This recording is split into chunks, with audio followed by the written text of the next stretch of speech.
ऊष्मीय संतुलन में इलेक्ट्रॉन एवं होल।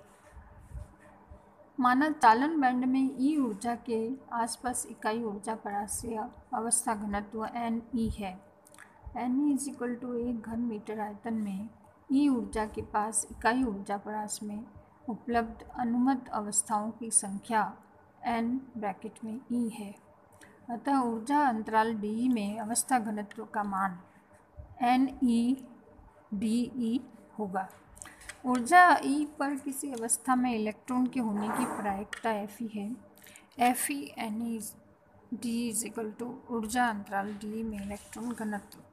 पूरे चालन बैंड में हर संभव ऊर्जा परास में उपलब्ध इलेक्ट्रॉन घनत्व N0 होगा। N0 एनर्जी EC से इन्फिनिटी तक FeNeDe।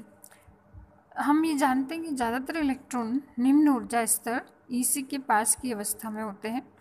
तो चालक बैंड के 1 मीटर क्यूब में वितरित इलेक्ट्रॉन अवस्थाओं की संख्या को निम्न सीमा EC पर एक प्रभावी अवस्था घनत्व Nc के समान माना जा सकता है।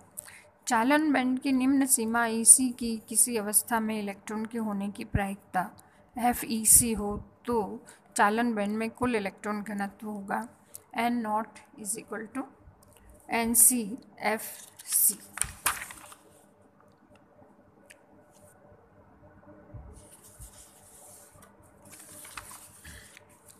यह सभी समीकरण 2 के हल के रूप में है।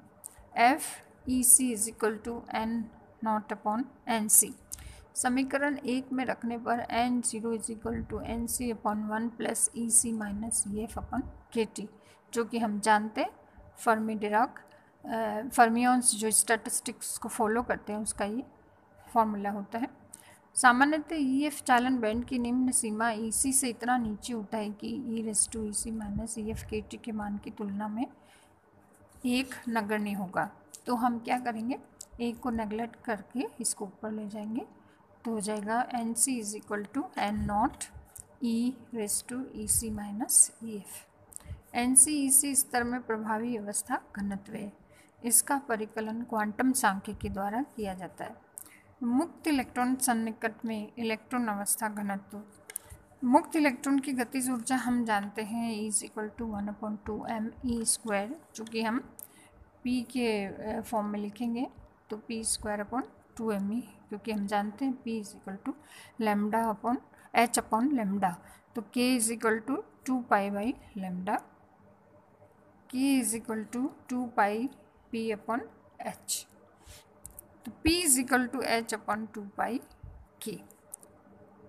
तो आपका इसमें हो जाएगा एनर्जी बराबर h/2π² K²/2ma। लैम्डा की जगह हमने इस फॉर्मूले में 2π/k रख दिया तो P = hk/2π, और लैम्डा की जगह हम h/p लिखेंगे तो K = 2π/h × P। अब इस फॉर्मूले से हम सूत्र से k² निकालेंगे। k² = 8π² me/h²।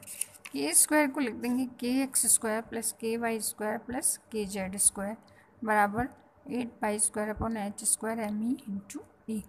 यह समीकरण नियत E के लिए 8π² me/h² ½ है।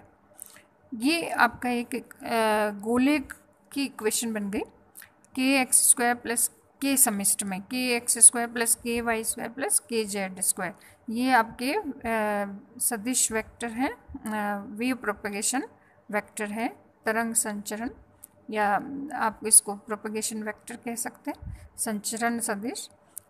तो उसका ये रेडियस होगा r²। हम जानते हैं x² + y² + z² = r²। तो r² इक्वलेंट हो गया इस टर्म के, और r हो गया त्रिज्या 8π² me/h²।